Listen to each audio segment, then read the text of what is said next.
Kaibigan, muli ay bumabati po ako sa inyo ng isang magandang hapon, magandang umaga, magandang tanghali at magandang gabi. Ngayon po ay oras na naman po ng pagbabasa ng salita ng ating Panginoon. Alam niyo po, nagsimula na po kanina, kaya lang hindi ko napansin, basa ko ng basa. Hindi na po pala ako naririnig ng aking camera kasi nalubat na pala. So, huminto po siya, kaya uulitin na naman po natin. At gabayan tayo ng ating Diyos sa pagbabasa ng kanyang salita at samahan tayo ng banal na Espiritu Santo sa pagbabasa at siya ang magpapaunawa sa atin ng salita ng Diyos upang hindi po masayang yung oras ng ating pagbabasa na habang pinapakinggan natin at binabasa natin ay nauunawaan po natin yung mga bagay na ginagawa ni na Haring Solomon habang ang Diyos po ay may binibigay sa kanilang mga task o mga kaalaman at karunungan. So, buksan po natin ang ating mga Biblia sa ikalawang aklat ng mga kronika. Sisimulan ko na po mga kaibigan, gabayan po tayo ng ating Diyos. Panimula, ang ikalawang aklat ng mga kronika ay karugtong ng una. Inilalarawan nito ang paghahari ni Solomon, iniuulat ang paghihimagsik ng mga lipi sa hilaga sa pangunan ni Jeroboam laban kay Roboam, anak at kapalit ni Haring Solomon. Ipinagpatuloy rin dito ang ulat tungkol sa kaharian ng Juda hanggang sa pagbagsak ng Jerusalem noong 586 BC. Nilalaman ang paghahari ni Solomon, chapter 1,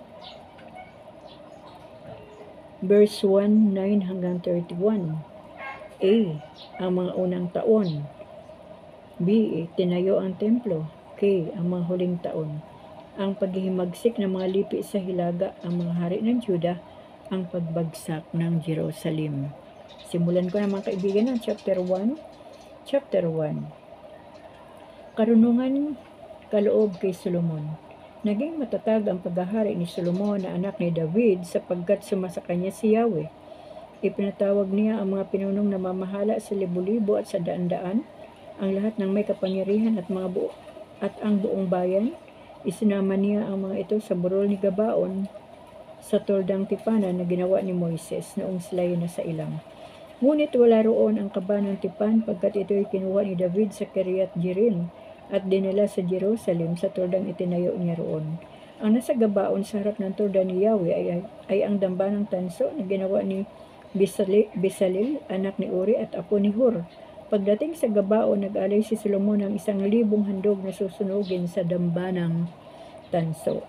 Kinagabihan, nagpakita ang Diyos kay Solomon at sinabi sa kanya, "Sabihin mo kung anong ibig mo at ibibigay ko sa iyo." Sumagot si Solomon, "Napakabuti ninyo sa aking amang si David at ngayon ginawa ninyo akong hari." Kahalilin niya, "Natupad sa akin ang pangako ninyo sa kanya, ginawa ninyo akong hari ng isang lahing sindami ng alabok sa lupa. Kaya ngayon ang hiling ko'y bigyan ninyo ako ng katalinuhan at kaalaman upang mapamahalaan ko ng marapat ang bayang ito.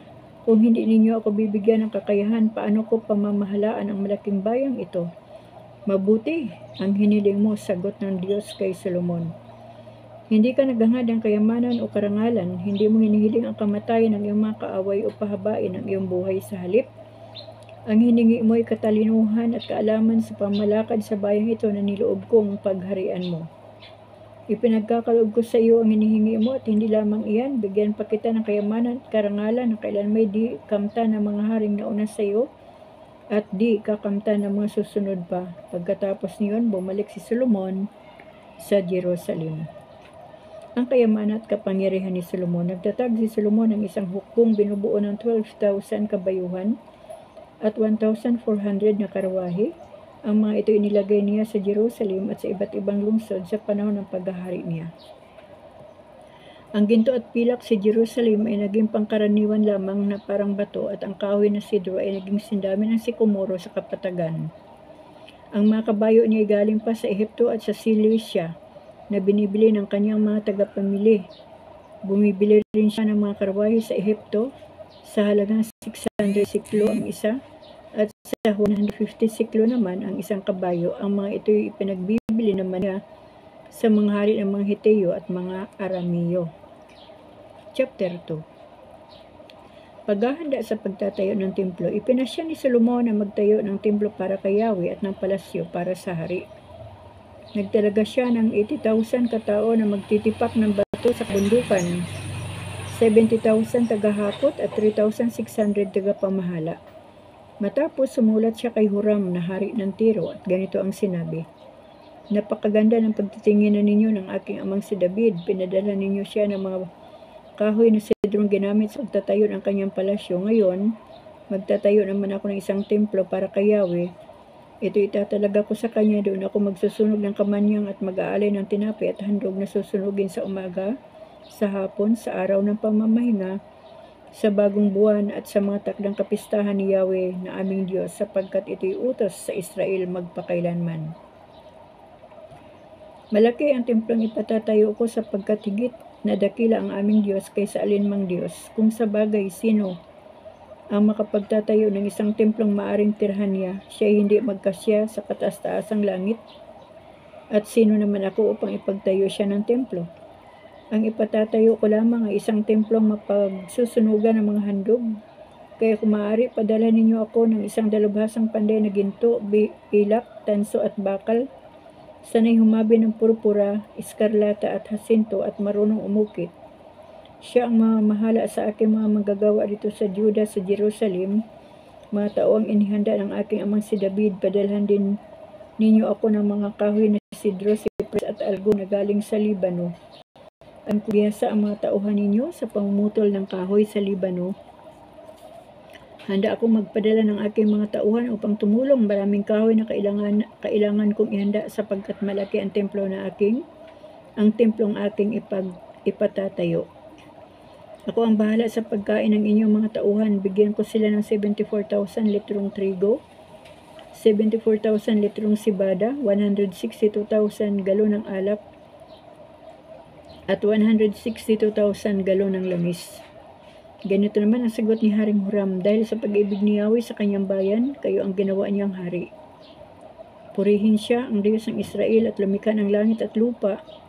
Pinagkalooban niya si Haring David ng isang anak na marunong, matalino at maalam. Siya ang magpapatayo ng templo ni Yahweh at ng palasyo para sa hari at sa kanyang mga tauhan.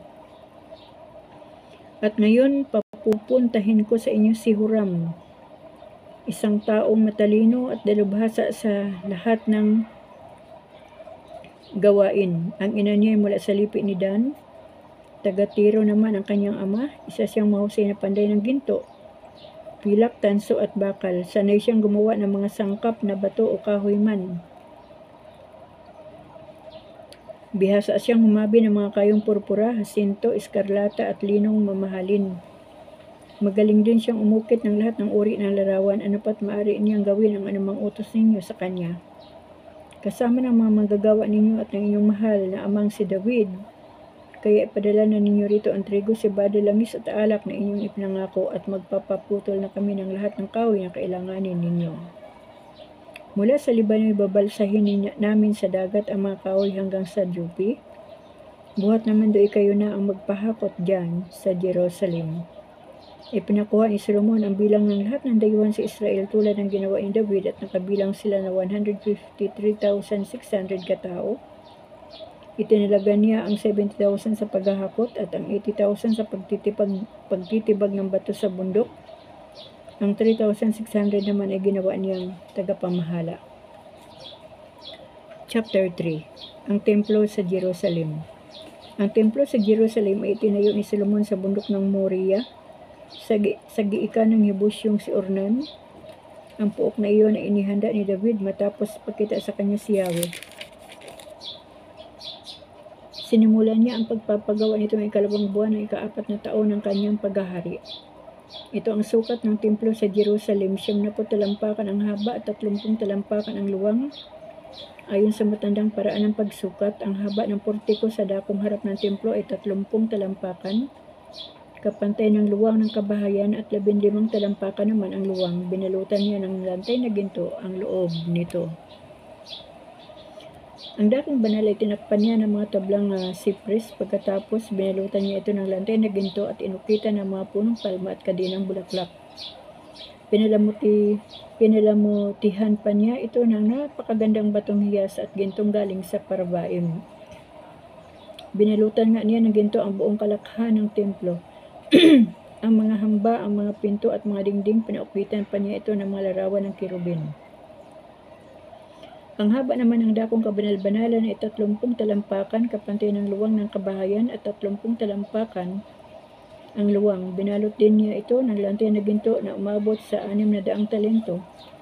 At 5 siklo naman ang ginawang pamako, binalot pa rin ng ginto ang mga silid sa itaas.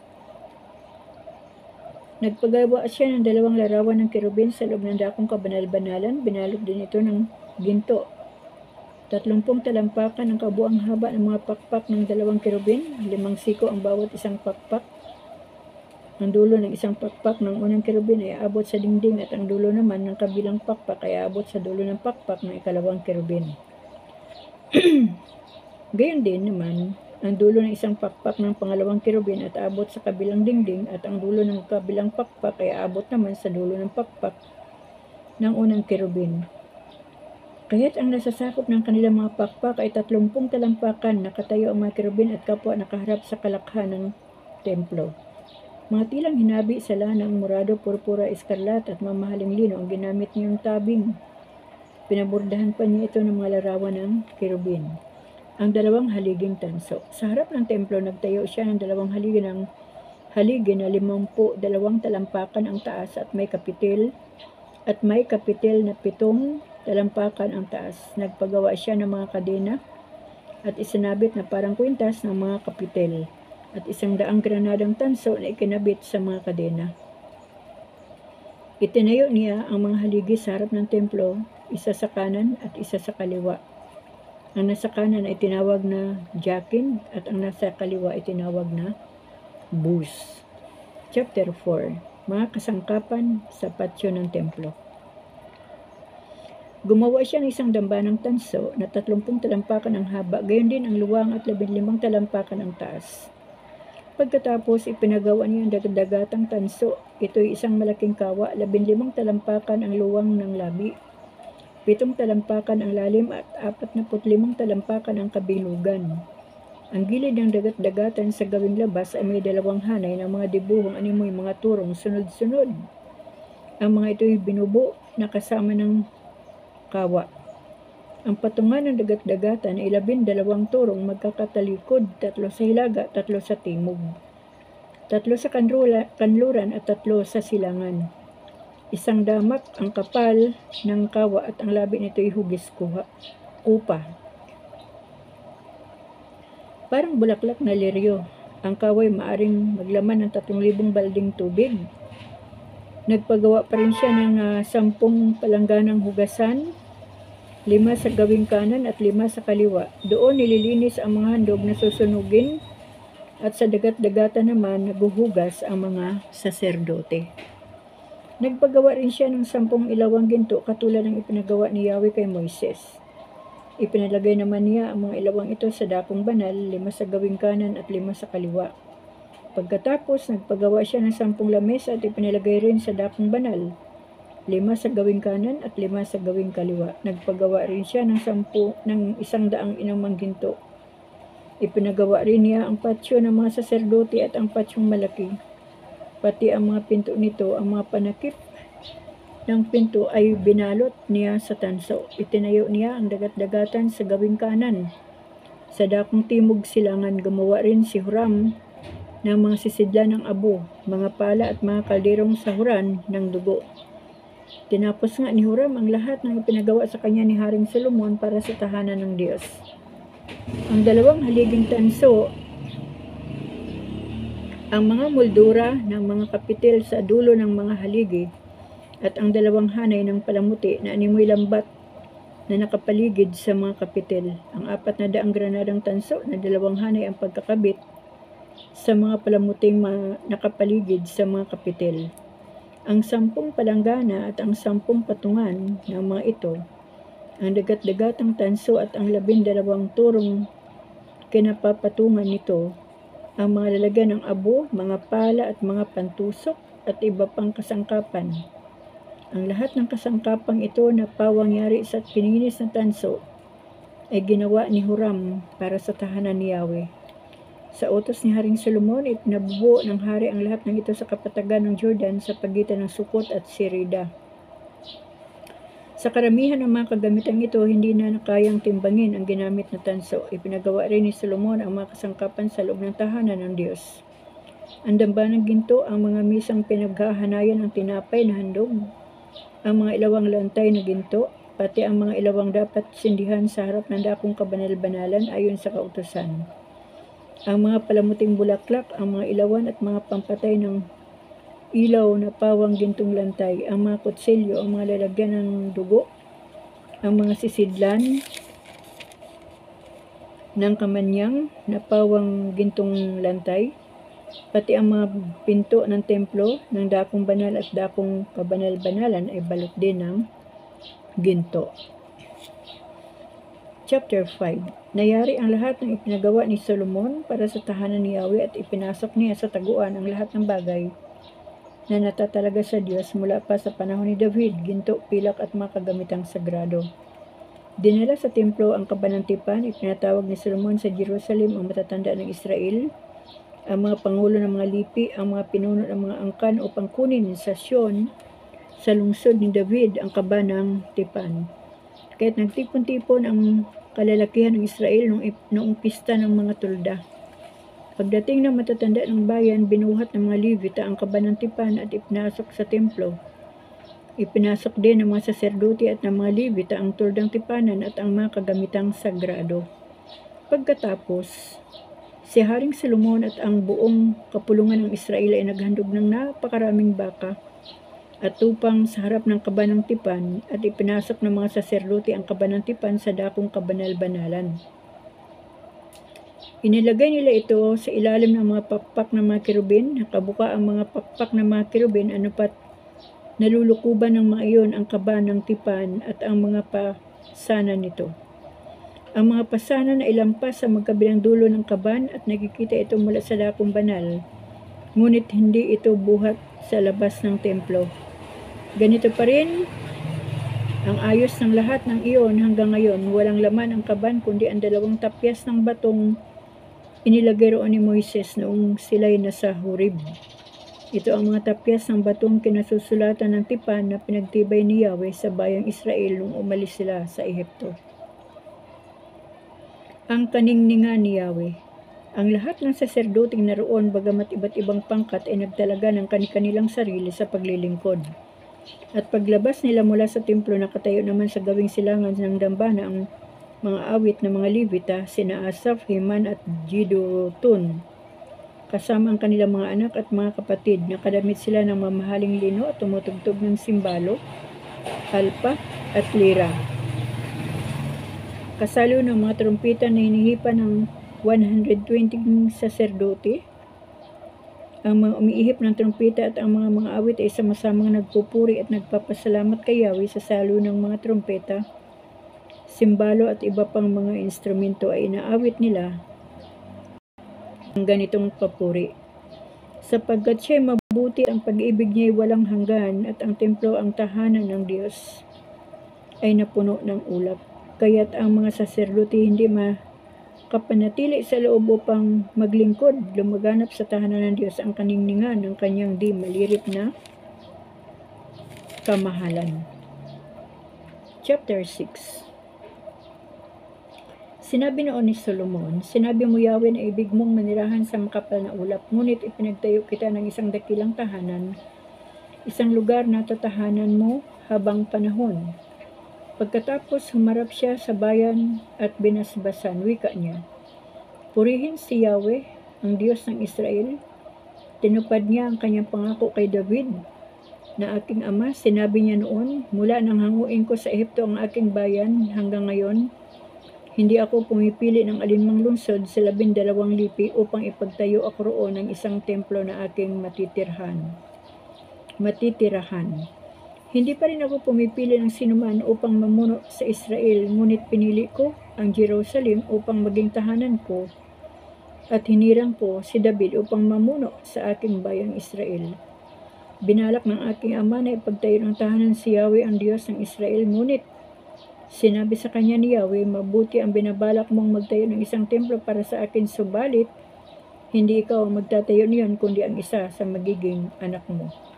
Natupad ngayon ang pangako ni Yahweh, humalili ako sa aking amang si David at naluluklok ako sa trono ng Israel gaya ng kanyang pangako.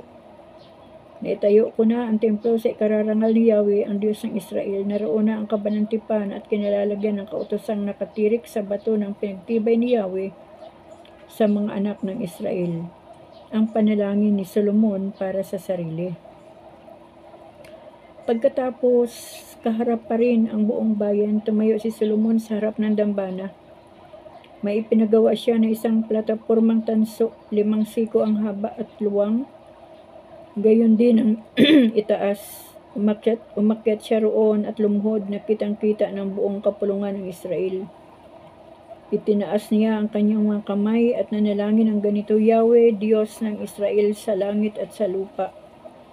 Ay walang Diyos na tulad mo, tinutupad mo ang iyong pangako sa iyong mga alipin, walang maliw ang pag-ibig na ipinadadama mo sa kanila habang sila'y nananatiling tapat sa iyo.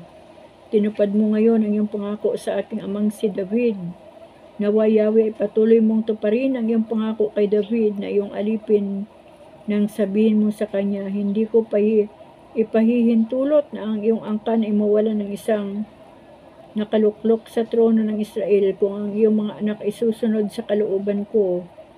Tulad ng ginawa mo, pagtibayan mo, Diyos ng Israel, ang mga pangakong binitawan mo sa aking amang si David na iyong alipin. Subalit, maari bang manirahan sa lupa ang Diyos? Kung ang langit, ang kataas-taasang langit, ay di sapat sa maging tahanan mo, ito pa kayang hamak na templong aking itinayo? Gayunman, dinggin mo ang dalangin at pagsusumamo ng iyong alipin. Huwag mong iwaglit sa iyong paningin araw-gabi ang templong ito, yamang ipinangako mong maninirahan dito ang iyong pangalan.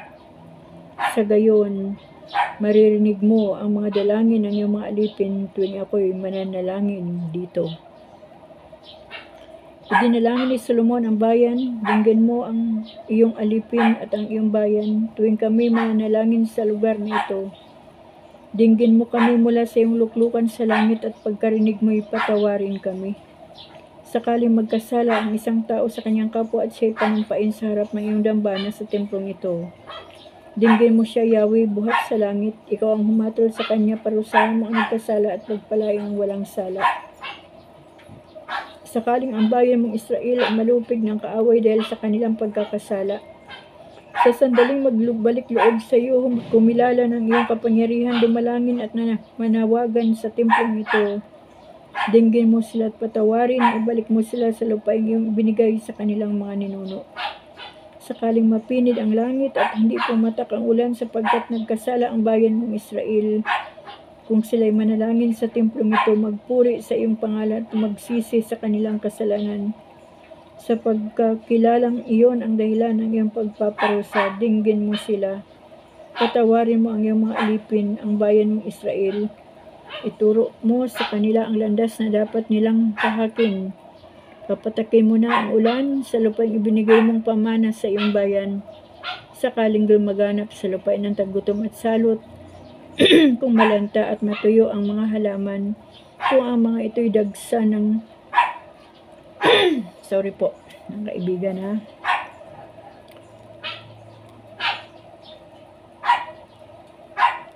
Kung ang alinman sa kanilang mga lungsod ay makubkub. Ito po, ulitin ko mga kaibigan. Verse 28 po ng chapter 6. Sakaling lumaganap sa lupain ng tagutom at salot, kung malanta at matuyo ang mga halaman, kung ang mga ito'y dagsaan ng lukton at balang, kung ang alinman sa kanilang mga lungsod ay makubkob ng kaaway, kung lumaganap ang sakit at salot, sa sandaling ang bayan mong Israel o sino man sa kanila ay magsisi at iunat ang mga kamay paharap sa lugar na ito upang tumawag at magmakaawa sa iyo, dinggin mo sila mula sa langit na iyong luklukan at sila iyong patawarin. Ibigay mo sa bawat isa ang marapat sa kanyang mga gawa, sapagkat ikaw lamang ang nakatatalastas ng puso ng tao. Sa gayon, mananatili silang may takot sa iyo habang sila'y nabubuhay dito sa lupang ibinigay mo sa aming mga ninuno. Idinadalangin ko rin ang dayuhan dito sa iyong bayang Israel. Idinadalangin ko ang mga malayong lupain na magsasadya sa templong ito upang manalangin kapag nabalitaan ang kapangyarihan mong laganap at hindi mahahadlangan. Pakinggan mo siya mula sa langit na iyong luklukan at ipagkaloob mo sa kanya ang kanyang hinihiling. Sa gayon, makikilala ng lahat ng tao sa lupa ang iyong pangalan, at tulad ng Israel, pupunta sila sa templong ito upang sumamba sa iyo. Sakaling dumako sa ibang lugar ang bayan mo upang makibaka bilang pagsunod sa iyong kalooban. Kapag sila'y humarap sa lungsod na ito na iyong hinirang at sa templong ito na aking ipinatayo para sa iyo at manalangin, dinggin mo sila mula sa langit, pagtagumpayin mo sila. Sakaling ang bayan mo ay magkasala sa iyong, sinong tao ang hindi nagkakasala, at dahil sa galit mo ibayaan silang mabihag ng kanilang mga kaaway sa malayo o malapit man. Sa lupaing pinagdalhan sa kanila'y makilala nila ang kanilang kamalian at tanggaping sila'y nagkasala at nagpakasama. Sa sandaling sila'y magsisi ng taos puso at magbalik loob sa iyo, at mula rooy humarap sila sa lupaing kaloob mo sa kanilang mga ninuno. Sa lungsod na ito na iyong hinirang at sa templong ito ng aking ipinatayo sa iyong pangalan, dinggin mo sila mula sa langit na iyong luklukan. Dinggin mo ang kanilang pagluhog at iligtas sila. Patawarin mo ang iyong bayan sa kanilang pagkakasala sa iyo. Lingapin mo sila, O Diyos, at dinggin ang panalangin ginagawa sa lugar na ito. Halika na, Yahweh, sa iyong templo. Manirahan ka rito, ikaw at ang iyong kaban ng iyong lakas, upang maramtan ang kaligtasan ng iyong mga saserdote, at ipagdiwang ng mga tapat sa iyo ang iyong kabutihan. Huwag mong pagkaitan, Yahweh, ang iyong hinirang. Alalahanin mo ang mga ginawa ni David na iyong alipin. Ang pagtatalaga sa templo, chapter 7. Makapanalangin si Solomon. Nang makapanalangin si Solomon, may apoy na bumaba mula sa langit, tinupok ang mga handog at ang templo'y napuno ng kaningningan ni Yahweh. Hindi makapasok sa templo ang mga saserdote sapagkat napuno nga ito ng kaningningan ni Yahweh. Nasaksihan ng buong Israel ang pagbaba ng apoy at kaharap sila nang ang templo'y mapuno ng kaningningan ni Yahweh. Kaya't nagpatira pa sila, sumamba at nagpuri, wika nila, sapagkat siya'y mabuti at ang pag-ibig niya hindi magmamaliw. Pagkatapos, ang hari at ang bayan ay nag-alay ng mga handog kay Yahweh. May 22,000 na baka at 120,000 na tupa. Inihandog ni Solomon sa ganitong paraan. Itinilaga ng hari at ng bayan ang tahanan ng Diyos. Magkaharap na nakatayo sa kanilang lugar ang mga saserdote at ang mga Levita, habang nagpupuri kay Yahweh sa saliw ng mga instrumento. Ipinagawa ni David, wika nila, ang pag-ibig niya ay walang maliw. Itong awit ni David noong buhay pa siya. Humihihip naman ang trumpeta ang mga saserdote, samantalay nakatayo ang buong bayang Israel. Itinilaga ni Solomon ang gitna ng patio sa harap ng templo. Doon niya inialay ang mga handog na susunugin at ang mga taba ng mga handog na pagkain, sapagkat ang mga ito'y hindi nagkasya sa damba ng tanso na ipinagawa ni Solomon. Ipinagpatuloy nga ni Solomon ang pagdiriwang na iyon ng pista ng mga tolda. Sa loob ng 7 araw, dumalo roon ang buong bayang Israel mula sa pagpasok sa Hamat hanggang sa batis ng Ehipto. Nang 8 araw, idinaos nila ang pagkatapusang pagtitipon. 7 araw bilang ipinagdiwang ang pagbabasbas ng dambana, at 7 araw ang pista ng mga tolda. Kinabukasan, ika-23 araw na ika-7 buwan, pinauwi ni Solomon ang lahat ng mga tao. Galak na galak silang lahat dahil sa masaganang pagpapala ni Yahweh kay David, kay Solomon at sa buong bayang Israel.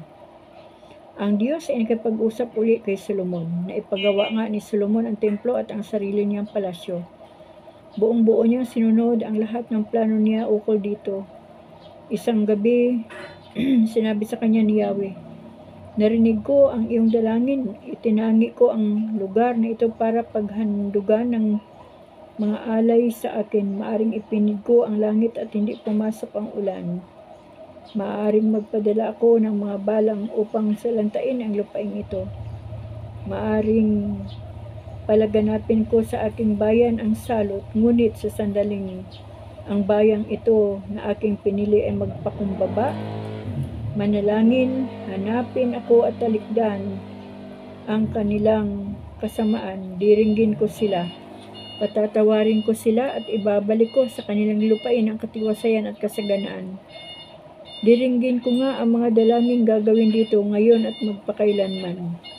Hinirang ko at itinatalaga ang bahay na ito upang mamalagi rito ang aking pangalan, pangangalagaan ko at pakamamahalin ang puok na ito magpakailanman.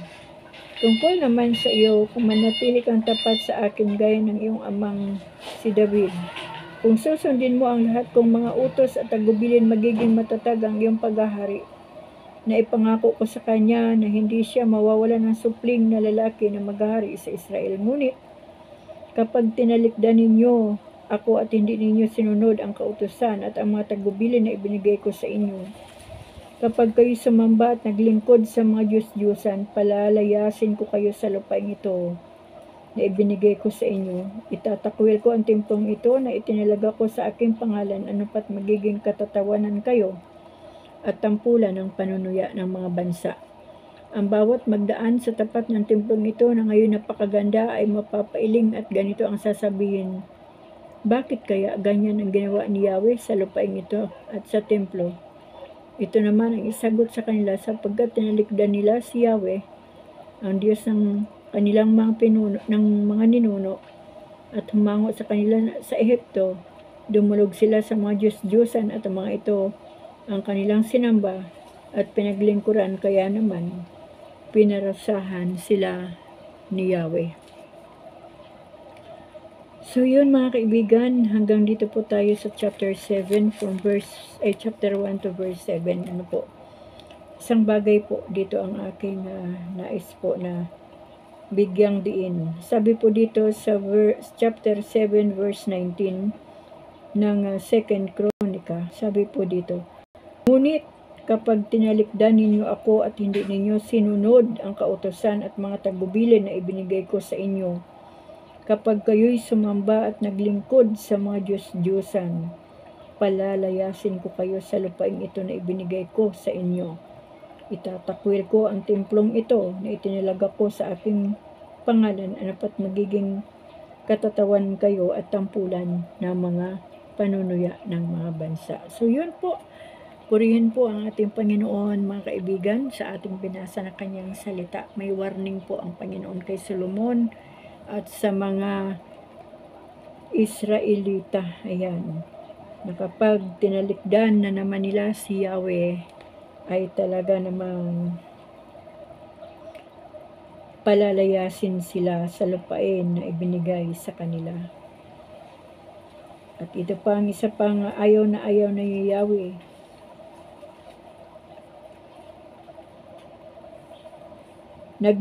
Sabi po dito, kayo sumamba at naglingkod sa mga Diyos-Diyosan, palalayasin ko kayo sa lupain ito na ibinigay ko sa inyo. So wala po tayong ibang nakita dito, kundi ang ayaw na ni Yahweh ay yung tumalikod ang tao sa kanya, ang mga Israelita. Kaya kumbaga heart to heart sila ni Solomon, at kung sasamba na naman ang mga tao sa Diyos-Diyosan ay kanya nang palalayasin sa lupa na kanyang ibinigay sa mga Israelita. O diba mga kaibigan, no? Napaka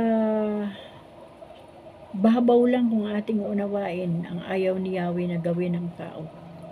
Ang tumalikod sa Diyos ang tao at ang pagsamba sa Diyos-Diyosan. Yan ang ayaw na ayaw ni Yahweh na paulit-ulit niyang sinasabi sa mga Israelita.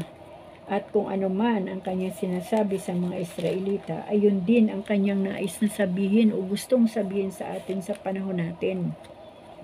Sino bang Diyos, sino bang tatay ang matutuwa na talikuran siya ng kanyang mga anak? Sino bang Diyos ang tatalon sa galak kapag hindi na siya ang sinasamba ng mga anak niya, kundi mga kung ano-anong mga Diyos-Diyosan na? Di po ba? So wag po tayo magtaksil mga kaibigan sa ating Diyos. Manatili po tayo sa ating Panginoon. Panatilihin po natin yung ating pananalig, pananampalataya sa Diyos. Patuloy po tayong magpatulong sa ating Diyos na lalo pang maging close ang ating relasyon sa Kanya.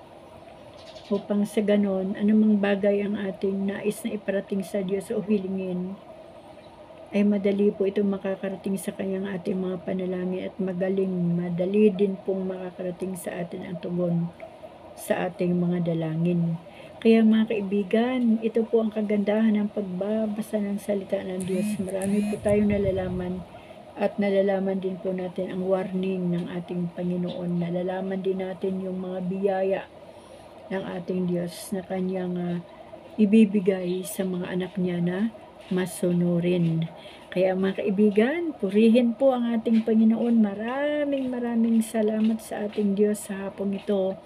Dahil nakapagbasa po tayo ng salita niya na hindi po masyadong maingay ang paligid. Praise the Lord. Salamat sa Diyos. At maraming salamat sa Panginoon mga kaibigan sa inyong mga buhay na nandyan pa talaga. Patuloy na nakikinig, patuloy pong nanonood, at patuloy na nakikisabay sa aking pagbasa ng salita ng ating Diyos. Kaya purihin si Yahweh, sa Kanya po natin ibabalik ang lahat ng papuri, iaalay po natin sa Kanya ang lahat ng pasasalamat, ang lahat ng karangalan, ang kaluwalhatian, kadakilaan at kapangyarihan na tanging para lamang sa ating Diyos Ama sa langit.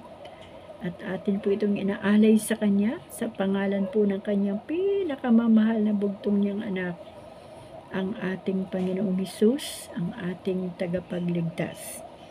Dahil hindi po makakarating sa ating Diyos Ama ang ating pasasalamat at ang ating mga papuri sa Kanya kung hindi po tayo dadaan sa Kanyang pinakamamahal na anak, walang iba kundi si Jesus Christ. Yan mga kaibigan, dahil ang Ama at ang Anak, sinasabi po dito sa Biblia, ay iisa. Kaya purihin po ang Diyos sa buhay nating lahat. Salamat sa ating Panginoon sa Kanyang gabay, patnubay, at salamat sa banal na Espiritu Santo sa Kanyang presensya. Salamat sa ating Panginoong Hesus na ating tagapagligtas. Muli mga kaibigan, isa pong masaya, pinagpalang araw po sa inyong lahat. Salamat po.